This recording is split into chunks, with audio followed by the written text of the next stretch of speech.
Hello students. आज आपको मैं बताऊंगा 8.2 में ट्रिग्नोमेट्रिक टेबल कैसे बनानी है। देखो 8.2 एक्सरसाइज भी हमारे पास आसान है। इसमें हमारे पास बोर्ड में एमसीक्यू भी आ सकता है और 2 मार्क्स में भी क्वेश्चन आ सकता है।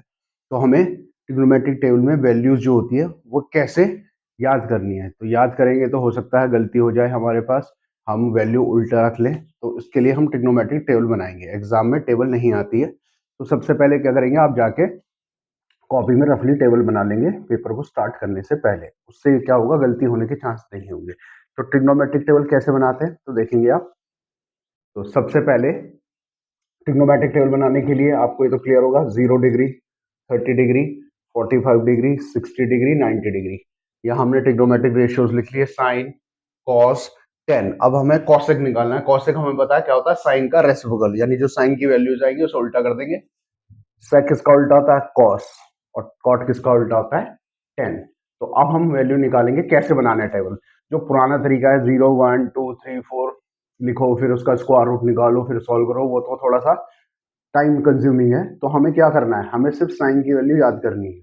सिर्फ साइन की सारी वैल्यू या चारों की चारों वैल्यू याद करनी है, पांचों वैल्यू, और फिर सारी वैल्यू उसी के से निकलेंगी। कैसे, तो आपको साइन थीटा की सारी वैल्यू निकालनी है। Sine 0, sine 30, sine 45, sine cos, sine 60 और साइन 90, इनकी वैल्यू याद करनी है और उससे बाकी सारी वैल्यू निकलेंगी। कैसे देखेंगे, सबसे पहले हमें साइन की सारी वैल्यू होनी है। साइन 0 की वैल्यू होती है 0, साइन 30 की वैल्यू 1/2, साइन 45 की वैल्यू 1/√2, और साइन 60 की वैल्यू √3/2, और साइन 90 की वैल्यू 1। तो बस हमें ये सारी वैल्यू याद करनी है, सिर्फ साइन की सारी वैल्यू याद करनी है। अगर साइन की सारी वैल्यू याद है तो उससे बाकी सारी वैल्यू निकल जाएंगी। अब कैसे, हमें साइन की वैल्यू याद थी, हमने साइन की वैल्यू लिख दी। अब इस वैल्यूज को रिवर्स ऑर्डर में लिखना स्टार्ट करो तो हमारी कॉस की वैल्यू बन जाएगी। यानी इस वैल्यू को हमें रिवर्स ऑर्डर में लिखना है। तो रिवर्स ऑर्डर यानी यहां से स्टार्ट करेंगे, 1√3/2, 1/√2, 1/2 एंड 0। ये हो गई हमारी कॉस की वैल्यू। यानी कि cos 0 1, sine 30 √3/2, sine 45 1/√2, sine cos 60 1/2 और cos 90 0। ये सारी वैल्यू cos की वैल्यू आ गई। टेन क्या होता है, टेन किससे मिलकर बना होता है, sine theta upon cos theta से मिलकर होता है। यानी इन दोनों को डिवाइड करेंगे तो हमारी टेन की वैल्यू बन जाएगी। तो 1 से अगर हम 0 को डिवाइड करेंगे, यानी ऐसे लिखना है 0/1, 1 से 0 को डिवाइड करेंगे 0, यहाँ इसे डिवाइडिंग में रखेंगे, 2 से 2 कैंसिल हो जाएगा, 1/√3। ठीक है, क्योंकि बहुत सारे बच्चे वैल्यू गलत पुट कर देते हैं और फिर उससे क्या होगा, पूरा क्वेश्चन ही गलत हो जाएगा। यहाँ √2 से √2 कटा 1, 1045 के लिए 1, यहाँ 2 से 2 कटा √3, और ये 1/0 हम पढ़ के आ रखे हैं डिनोमीटर में 0 नॉट डिफाइंड होता है, क्योंकि रैशनल नंबर ही नहीं है। तो 0 से हम कोई भी नंबर डिवाइड नहीं कर सकते। तो 1/0 क्या हो गया, एनडी मतलब है नॉट डिफाइंड, आज तक डिफाइंड नहीं हुआ है। तो ये कभी 1090 कभी नहीं आएगा क्वेश्चन में जहां पे आपको नॉट डिफाइंड लिखना पड़े। अब हमें निकालना है कॉसेक थीटा की वैल्यू।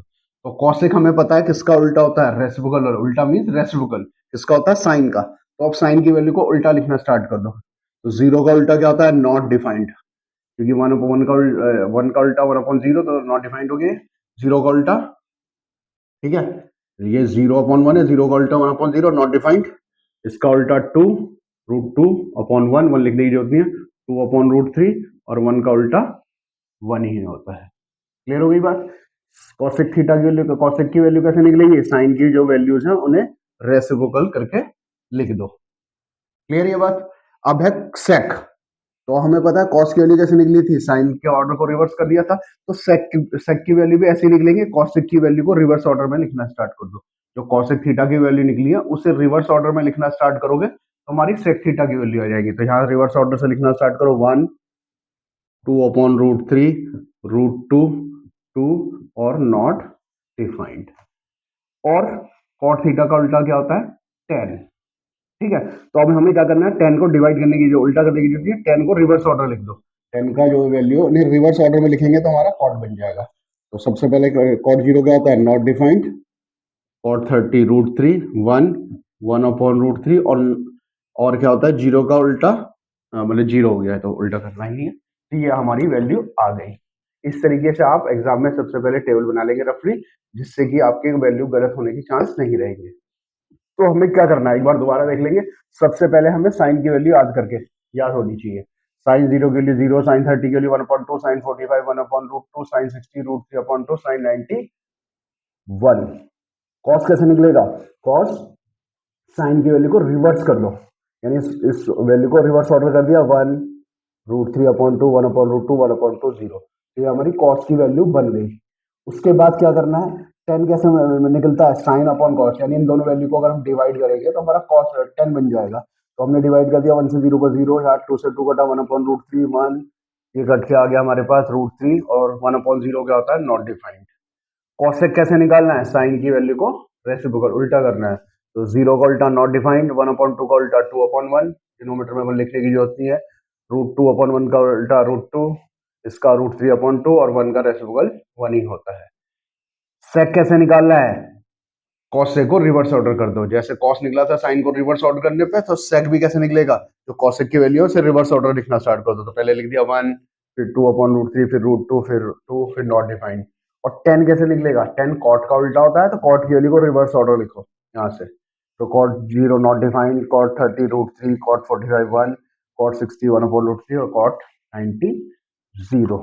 तो इस तरीके से हम ट्रिग्नोमेट्रिक टेबल एग्जाम में बनाएंगे, जिससे कि क्या होगा, हमारे क्वेश्चन गलत होने के चांस रहेंगे। तो सबसे पहले आपको रफली आप एग्जाम की जो आपको आंसर शीट मिलेगी उसमें कॉपी में ट्रिग्नोमेट्रिक टेबल बना देंगे। थैंक यू, आई होप आपको समझ आया होगा। तो वेलकम, थैंक यू।